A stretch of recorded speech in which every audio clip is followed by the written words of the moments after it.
Hello and welcome back to the Student Hub Live. Okay, so what to eat when studying is, I think, the most popular topic of conversation at the Student Hub Live.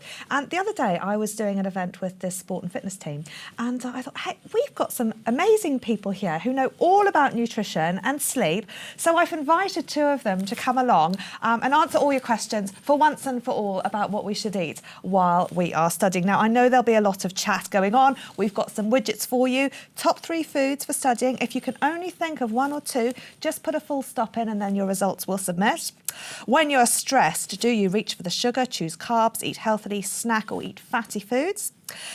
Do you drink enough fluid in the day? And do you feel rested when you wake up in the morning? And how many hours do you aim to get of sleep per night? So let us know your thoughts on that. But let me welcome Ben and Natalie. Thank you for joining us from the sport and fitness team. Now, you two know an awful lot about nutrition from a sports perspective. So fill our students in on what sorts of things they need to know when they're studying. And the first thing I wanted to talk about was blood sugar levels and glycemic index, because some of these biscuits have a lot of sugar in them and some have oats. And we talk about hobnobs quite a lot, and we're just not sure whether that sort of combination is a good balance. Okay, so the glycemic index is a scale, basically, and it looks at foods and their effect on the blood sugar levels. So what you need to bear in mind is, how is the food that you're taking in going to affect your blood sugar level, and therefore your concentration, your focus, and your ability to stay on task when you're doing your assignments or study material. And there's 3 different categories. There's low GI foods, there's medium GI foods, and high GI foods. And as you would expect, the low GI foods give you a steady increase across a long period of time, so you get a slow release of energy. So it's like oats and... Yeah, so... oats is the only one I know, actually. Yeah, porridge oats, you've got fruits, generally low GI, vegetables, and also dairy products as well. Okay. And then you've got all the way up to the other end of the scale, the high GI foods. So it runs on a scale of 0 to 100, with 100 being pure sugar, glucose. Yeah. And those are the ones that, if you eat them, you get this big spike in your sugar levels. And you might feel great at the top here. You might be, buzzing and really enthusiastic about your work and your study. But then immediately after that, you get this big crash and your blood sugar levels drop. And that's where you're going to feel lethargic. You might get a bit moody. You might lose your concentration, lose your focus, be distracted by other things whilst you're working. But handy if you're studying at 11 o'clock for a 12 o'clock submission, and then you need that sort of spike of energy right at the last bit. I mean, are there differences? Because this glycemic index thing has been very popular as a sort of way, and there are different ways of cutting it, aren't there? Looking at the food and sort of thinking about good or bad and this, that and the other. Does this impact on individuals in different ways, or are there foods that, will the glycemic index sort of be predictable? So whilst we know that oats will be a slow release thing for a lot of people, are there individual differences in terms of, for example, how people react to sugar or sugar from fruits? Do you see what I mean? I guess that links to some people, for example, have type 2 diabetes. Yeah. So that will impact on the types of foods that you can eat and should be eating. So it is independent to the individual and the health conditions they might have. But we know type 2 diabetes can be caused by eating too many of the high GI foods and high saturated fats, and increasing your weight. So rise in obesity are linked to type 2 diabetes. So it's independent, it's dependent on the individual, but it's still a good indicator for looking at what you eat and eating healthier. But we recognise that it's also linked to your overall diet, so avoiding high saturated fat, reducing salt and sugar is also important as well. It's not just about the GIs as well. So you're going to tell us that we just need to eat fruit? Because I don't think anyone's going to do it, I'll be honest. Look at HJ, he's got a stash of biscuits over there, and I bet everyone at home is talking about biscuits. Well, this is the problem. Everyone's talking about all these biscuits and food, and I decided to hoard them here so no one takes my ones. But they're all talking about like custard creams dipped in tea and bourbons dipped in milk, and apparently dark chocolate gets rid of cold. So maybe we'll I'll have some of those. But Davin doesn't have time for sleep because he's got cakes to eat. But I think we'd be very proud of Claudia, who sent in a picture for us. So she said the best study snacks are cashew nuts, and she's been eating them while studying her international development module. Apparently there's a piece about cashew nuts in there, so that's interesting. But Mary says fresh fruit is good brain energy, or is it fish? And Jane loves porridge first thing, so lots of food chat. Perhaps maybe I should try and go for porridge and fish rather than all my biscuits. Well, I've been having overnight oats. It's my latest thing, and I just grate apple into some porridge and leave it with some bits and cinnamon and nuts. It's lovely. What are your top 3 foods for studying? We ask you to fill in our word cloud. Let's see what you had to say. So chocolate coming in massively in the lead, with a biscuits a close second, but fruit and nuts possibly in connection with chocolates. Cake, salads, pen lids. No. Fruit like bananas, butter. Oh dear. Some non-foods going on here. Carbohydrates, chocolate-flavoured nuts, chocolate, shortbread, ice cream. Okay, some good, some bad foods. Let's talk about nuts and fish. Are quite interesting. Are they good? Yeah, so nuts are really good. Low GI, so it's that slow release of energy. It's going to give you the energy to sort of focus and concentrate on your work.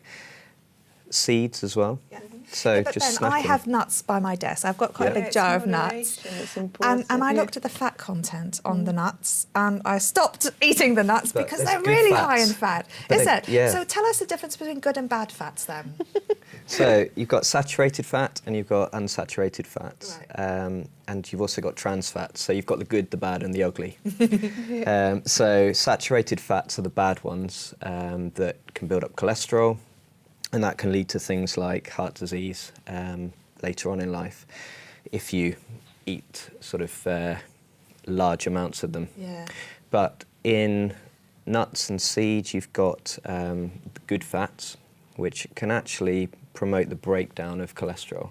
Okay. So in terms of a snack, they are fantastic, and some of them were on that word cloud. Yeah, There's some fruit and nuts, cashew nuts that Yeah. that student had sent in. Yeah. Fantastic for keeping that steady blood sugar levels, allowing you to focus and maintain your concentration across the day. But the Excellent. amount you eat is important. Okay. So the recommendation is between 25 grams and 50 grams as a Which is how snack.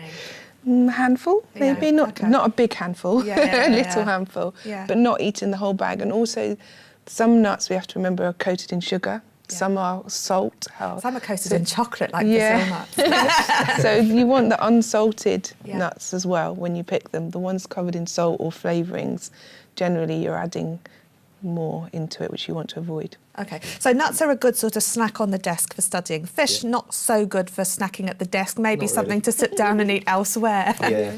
So they've got some of the essential oils in, omega-3, which there's been research that proves that it links to brain development, focus, concentration, but yeah, brain development. So great source of those essential oils.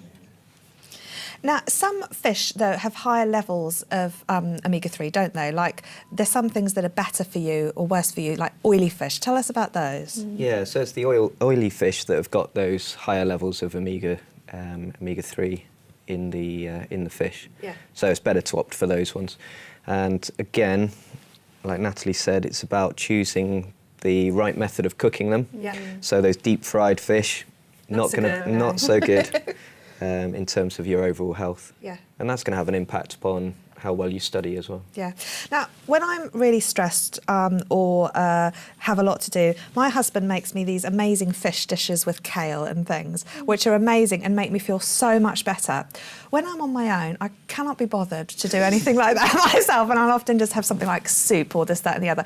And it's very hard, I think, when you're under a time pressure to sort of know what's good, but sometimes you can be so stressed that you don't necessarily have the energy to do some of these things or even feel like doing them because you just want to reach for, I mean, we asked our audience what they do, and 39% of them say that when they're stressed, they reach for the sugar, which is something I'll often do, or toast. You know, I just think I've got to keep going. I've got to sort of... What advice can you give us about sort of taking care of yourself with things like that? Are there sort of quick alternatives like I don't know, maybe a salmon papillote, I guess. Just thinking here, of like if I was going to be really good and quick and easy, I could just chuck some fish in a bit of tin foil, cling film or something, and chuck it in the microwave, or that with some vegetables. Any sort of advice you could give to students who might be really pushing it? I think it's about time management. In the same way that you've got to manage when your assignments are due in, you can prep on a Sunday potentially, or on a day that you have off, and make your food in batches. So you could make up your rice, wholemeal rice, brown rice, I'm advocating there, and salads or vegetables, and then pre-pack it into boxes and take it with you and freeze it. So when you are tired, you could take it out of the freezer. But I think it's about preparation. But again, when you're tired, it is good to opt for vegetables, fruits, salads, as opposed to going for those sugary snacks. Like Ben said, you'll get the highs and the lows. But preparation time and making it in batches and taking it with you can help. Freezing it as well. So that's really good advice. And also thinking about, if you are stressed, how can you manage that stress? So using exercise to just take a break from your studies, go out, go for a brisk walk or a jog, do something that's away from your studying, so that then your brain gets activated again and you can come back fresh eyes on your assignments or your study material, and then get back into it. But using the nutrition alongside exercise. Yeah. No, absolutely. I often go for a little quick run, even though, I often think I don't have the time, but actually if I don't have the headspace, then I'm not as effective. And I notice a real difference when I come back, and I can really sort of focus on stuff. And often what I thought was really, really important, when I'm running, I can think, actually, what is really important? And I'll sort of reevaluate maybe my priorities as well. Yeah, so it can help. Okay, H-Day, what are people saying at home? I know we've had lots and lots of different ideas, and everyone's been filling in the widgets, so we're going to come back to think about some of those. But any other questions right now? Well, we are just sharing some of the healthy snacks we have. So Mary suggests sardines and mackerel in a bowl are easy to snack on with salad. Natalie says about cucumber-only diet, so I'm not too sure about that one. Fake news! Deborah agrees with you as well. So when stressed, you're kind of just on a survival mode and you just want to get through. So it's really hard to try and find the energy and motivation to take the time to be healthy and prepare stuff rather than just grab stuff from the cupboard. And Andrea's wondering, is fruit high GI? Okay, so fruit is low GI. Right. So really good. The only one that is high GI is watermelon. Really? Yeah, I watermelon didn't know that. is high GI, so that will make your blood sugar levels go up, and then you get that crash again. But fruit has a lot of natural sugar in it. It does, yeah, but it's a great food source. Are some better than others? Like, I'll often think a banana is better for sort of, stamina, and maybe I'll have an orange if I need a bit of sugar. It depends. So we were talking about this earlier. So a banana, in terms of when you eat it, in terms of its ripeness, can change what the sugar levels are in there. Right. So Getting more sugary as it gets older. exactly, yeah. So an unripe banana, or slightly green turning to yellow, is better for you, lower GI than a yellow to brown banana. Oh, okay. Same for potatoes as well. The newer the potato, the better. So if you've had a potato in there for a long period of time, could be weeks, and it's still looking healthy to you, you're better off having a newer potato than an older potato, because it affects the GI as well. Oh, wow, I didn't know so that. So ripeness is important, Oh, okay, excellent. Well, Jane enjoys roll-ups on bread with no butter. I love roll-ups too. I often, if I'm really busy for lunch, I'll have herring or fish or something like that, because I just think, oh, that's really good with a bit of salad and this, that and the other. Okay, so when to eat the food is important. What about when to eat in the day? Are there sort of times that we should bear in mind? I mean, I know some people Davin is too busy to sleep, let alone anything else. But when should people be eating? Are there certain meal times? We were talking about this morning, and I think it's entirely subjective, because people exercise at night time, people have families, kids, it's all dependent on your lifestyle, but the most important thing is eating regularly and grazing throughout the day. Don't have long periods of time when you don't eat. It's important to have breakfast, most importantly. Is there a relationship then when you're really hungry just to reach for something very quick and convenient, and maybe that isn't good for you? Do you stand more chance of making controlled, better decisions if you have some fuel in you? Regularly. I eat every 2 hours, but some people will go 6 hours. But I think it's important that you think about the frequency to make sure that you're eating enough as well and that you eat regularly, because that also can affect concentration. Yeah. And also then can be linked to if you're tired. If you tend to reach for foods when you're overtired. Yeah. Well, let's see what everyone said. We asked, when you are stressed, what do you do? Let's see. Okay, so 40% reaching for the sugar. Next most popular one is snack. It's interesting, isn't it? Because people do use food for reasons other than nutrition. It can be an emotional crutch, and it can be something that can either get us sort of going or distract us from other things. We often talk about food as rewards as well, and sort of sometimes I think maybe are these rewards helpful? You know, if they are chocolate or jelly beans on a page and things, I can see how that might work for some people, but equally, are they the best thing to be doing? Yeah, so again, it's that everything in moderation. Yeah. So treating yourself to something maybe when you've finished your studies, but bearing in mind sort of the overall health through life. Yeah. But there's also the temptation to go and grab something quickly from a fast food chain. Yeah. But again, all of those foods, you've got to think about what's that going to do to your level of blood sugar levels, and are you going to have that big dip? And at the bottom of that dip, your brain's going to be craving that sugar. So the only fuel that your brain can use is sugar. Yeah. Whereas when you're exercising, you can use sugar, fats, and some cases proteins. Yeah. But after you've had that sugary meal, you're going to be craving more food again. Yeah. So like Natalie said, it's better to graze throughout the day. Yeah. Treat yourself once you've accomplished a goal during that day, and setting yourself those small goals. Yeah. Okay, so food has the sort of value attached to it, but the other sort of really important thing with nutrition is water or fluid. Sometimes that can be in the shape of fruit, like smoothies and things like that, which I'm always telling HJ to drink, and instead of his Coca-Cola. But you know, the other sort of big thing right now is how much water are you getting per day, and there are all these sort of devices that people can have in terms of measuring their water intake and things. We asked our audience whether they think they drink enough fluid during the day, and 44% said yes, 23% said no, which has changed a little bit since, and 28% are unsure. It's quite a lot of people who are unsure. I must admit, I don't track how much fluid I drink during the day, and sometimes I'm really, really thirsty and I'll just drink a pint of water, and other times it's sort of less obvious. Why is fluid so important in this equation?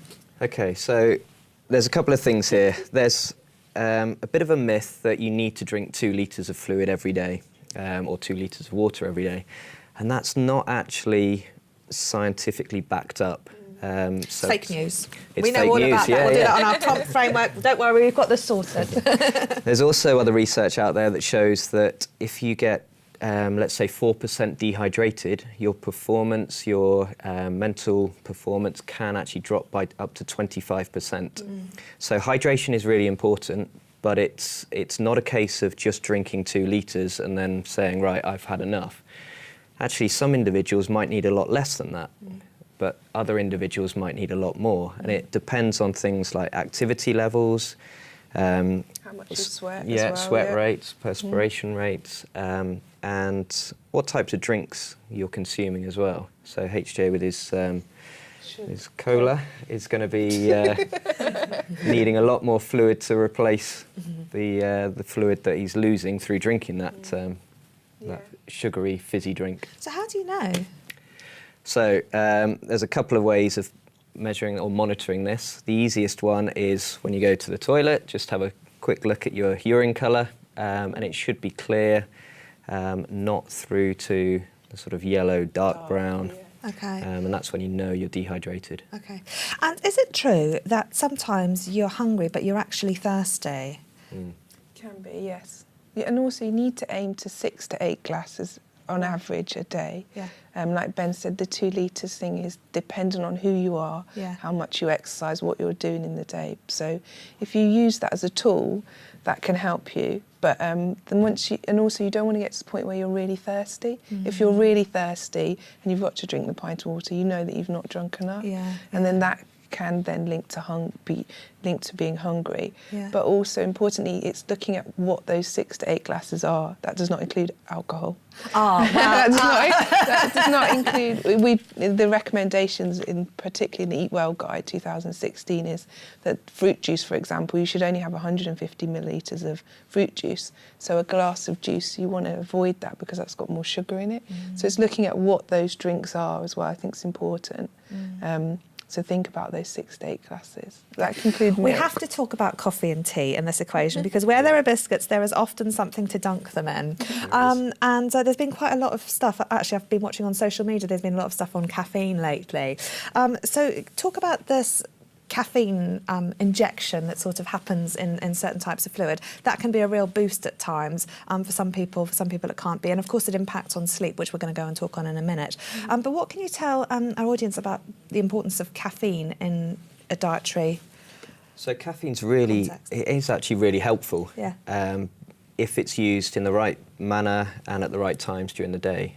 So if people need to focus on a TMA or an EMA, then caffeine can help to stimulate concentration and focus. But you don't want to get to the point where you're relying on that sort of stimulant across the whole day in large quantities. You want to use it sort of tactically. So if you know that you need to focus for the next couple of hours, having a cup of coffee, and also using naps as well. So have a nap. Ben likes naps. Yeah, I love it. You're crazy, you're napping, wow. Yeah, exactly. So if you have a cup of coffee and have a quick 20-minute nap, Yeah. and then whilst the caffeine's getting into your system, then Right. you wake up feeling refreshed. The Supercharged. caffeine, supercharged and ready to type on your computer. Okay, that's a Yeah. brilliant idea. All right, I like that. Does that work for you? So let us know what your tips are to get motivated for your study. Maybe you've got a similar tip to Ben about gearing up for an assignment. Now, we asked what you felt when you wake up in the morning in terms of rest. Let's see what everyone at home said. 61% of people saying that they don't wake up feeling rested. Gosh. Actually, That's a lot. High number, I'd probably agree Yeah. myself. Yeah. Yeah, we had a discussion about this before we came in as well. If you wake up feeling tired or you feel you need a nap, Ben likes naps, so Yeah. that's slightly different. But if you're feeling tired when you wake up or you feel like you need a nap in the day, then you know you've not had enough sleep. Okay. So you know you need to aim for approximately 8 hours, but that could vary depending on your lifestyle. And I know Ben said something about 6 hours for some people can be appropriate. But if you're waking up tired, then you know you need to go to bed earlier. Try and get some more sleep where possible. Let's see how much sleep everyone at home is aiming for. So 8 hours is in the lead at 42%, 7, 33%. We do know, though, that, accompanying OU study is often this whole idea of squeezing time in, often on top of other things that are happening, and sometimes that can impact on how much physical time is available in the day. Is there anything that people can do to sort of enhance the quality of sleep? Is it about quantity or quality? And is there anything people can do when maybe the amount of sleep that they have just isn't in their control, if they've got young children, for example, or shift working? Definitely. Yeah, so there's something called the circadian cycle, and this is when you're sleeping, you go through this pattern of being in light sleep all the way through to deep sleep and then back to light sleep again. And there's research that's coming out now that looks at 90-minute blocks. Right. So if you can factor that in, so 6 hours is better than having sort of 6 hours 45 or 7 hours, because it's not a multiple of 90 minutes. So if you're going 6 hours or 7.5 hours or 9 hours, then you're going to wake up feeling more refreshed than if you have sort of in between. So there was a lot of people there saying 8 hours, but actually if you cut that down to 7.5, you might wake up feeling more refreshed. So it's that 90 minutes where you've got that cycle of light to deep, back to light. And if you're waking up during that light phase, then you're going to feel more refreshed. But yeah, squeezing enough sleep in when you've got lots of commitments and then you're trying to study on top can be tricky. So it's about prioritising, planning, thinking what time am I going to go to bed and what time roughly am I going to wake up. And also sleep hygiene. This is a real buzzword at the moment. So it's thinking about when you go to bed, are you lying there with a phone or a tablet in front of your face and reading and viewing lots of content that's going to stimulate your brain, and therefore you're not actually going to go to sleep very quickly once you switch that off. So it's thinking about going into your bedroom, and your bedroom is for sleeping, not for being on electronic devices. There's so much media that's come into our bedrooms, radios, TVs, phones, for example. It's very difficult to sort of cut that out. And I know it's bad, but I do it. I'm always there, and I'll check my emails before bed, and I might have a quick look on Facebook, and I might look at some jokes or this, that, and I know it's really, really wrong, but I imagine I'm not alone in doing some of this sort of stuff. And also, because I use my phone for an alarm, and, you know, if my husband's away, I like to be able to have contact. So often I think, well, my phone needs to be right by my bed, but I might get a ping or a notification or something coming through that will wake me up at 3 in the morning. And so I know it's wrong. What advice can you give people then in terms of trying to manage some of the sleep hygiene, and particular ways that might be more manageable than, you know, I'm not going to sort of all of a sudden remove the TV and this, that and the other, but I bet that there are some ways that we can sort of try and shut down. I think the most important thing, which I think could work, is charging your phone outside of your bedroom. So put it in the hallway and close the door so that it's hopefully not going to wake you up, or charge it downstairs. Try that, or look at your phone before you go to the bedroom. Because if we think about it, before we had mobile technology, then what did we do before? We must have had an alarm clock somewhere. I haven't got one, I need to find one, but we could do that, try and look at the phone before. That's one thing. You might not be able to physically move the television, but you can perhaps charge your phone downstairs and look at it before you go upstairs. And like Ben said, avoid reading module material before you go to bed, because you might wake up thinking about that module material or having dreams about that module material. Yeah. Sometimes if I'm working late, I like to have a list of stuff to do. So I might, because often I'll be lying in bed thinking I've got to do this, that and the other, and I'll be mulling things over. And sometimes I like just to write a list and then just prioritise it quickly, so that even if nothing else, I've just got it out of my head onto a piece of paper, and I find that quite useful. Yeah, I do that as well. I just have a little notepad that I can just write down a to-do list, and then, like you say, you don't need to remember it in your mind. You've got it on paper and you can relax and sleep. And use pen and paper instead of putting it into your phone. Exactly. That's better. Yeah, no, absolutely. So you're not tempted to go on social media quickly. Okay, so these rhythms, I mean, it's sort of reminiscent of stuff we've been talking about, which is rhythms of study. A lot of people have been saying they're like 30-minute chunks, and we've been talking in our boot camps about managing your time and really focusing on tasks and breaking things down into small areas so that people can really focus. Are there any rhythms with studying as such? Not really rhythms, but like you say, it's great to break it down into small chunks. So if you try and sit down for a long period of time and try and focus, you're going to need a lot of caffeine that's going to keep you going, or those sugary snacks to keep your blood sugar levels up here. But like you say, small chunks, break it up with a bit of exercise, get up and move around. That starts to stimulate your brain again. Then you can go back and hopefully focus. Now, do you both do all the things you've been recommending? Try to. I was trying to say to Ben today as well that we're about sitting less. We all need to sit less. Yeah. We should be standing more and walking more. So even if you can't get out and exercise, if you've been sitting for a long period of time while studying, it's good to just get up and keep moving. And try and stand more. So we do try and do that. And in the sports team, we're very good at going for lunch at 12 o'clock, aren't we? So we do try and make sure that everyone eats. Eat regularly. I heard a phrase the other day, sitting is the new smoking. Is it that bad? It's not great for you, It's, there's a lot of research coming out about how it's linked to different medical conditions, and but it's not just a case of standing up and standing still. It's moving. It's moving around and getting the blood flowing. Okay, we're going to talk later about some creative uses of stationery, and one thing I used to do was I used to have walls in the room, and I used to just chuck post-it notes on the walls, and then I'd go around and sort of walk around and try and remember them and make links between them. So give us your ideas and tips in our later session about how to use stationery, and also any ideas that you've got about taking on board some of these areas when you're studying. I think you've given us a really comprehensive account and loads of brilliant ideas. I, for one, am up for the whole make one change today type thing, and then sort of bear in mind things in future. And I think what I'm going to do is try and keep my phone out of the bedroom, because I think that will probably be the most useful thing. So let us know if there's one thing that Natalie and Ben have been talking about that's really inspired you to just make one change. You can go on and make lots more once you've sort of made that one change, but it's one step at a time, isn't it? So let us know what you're going to do, and also whether you've got any other ideas to share with each other as well in the chat. Aisha, let's just quickly check in with you. Yeah, we've had loads of great comments. So people have been talking about, we had a chat about earlier how much water we drink. So we can really see it's different for some people. So Davin goes through 1.5 litres and Louise is at 4 litres a day. But Jane's saying she likes 20-minute brisk walks. So that helps feel really energetic and ready for study. And Natalie does say that she thinks I'm taking the unhealthy beating for the team here. But maybe that's a good thing. I think I need motivation because I know all my sleep and diet is terrible.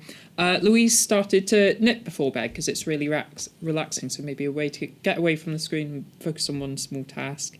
And Deborah's terrible for reading the iPad before she goes to bed. But I really like Ronald's comment. He's said, as an old-time and very mature student, I enjoy reading the comments from our younger student group. But obviously he's got his diet sorted because breakfast is yoghurt or porridge, lunch of high-fibre sandwich, and evening meal with lots of veg, and being Welsh, about 2 to 3 pints of tea a day. Great. Well, everything in moderation, as you say. That's brilliant. Excellent. Well, Ben and Natalie, thank you so much for coming along. I do just have to ask you categorically, are the biscuits a good idea for our students to eat while we're studying? Can we have a yes or a no answer? Or is it a bit more complex?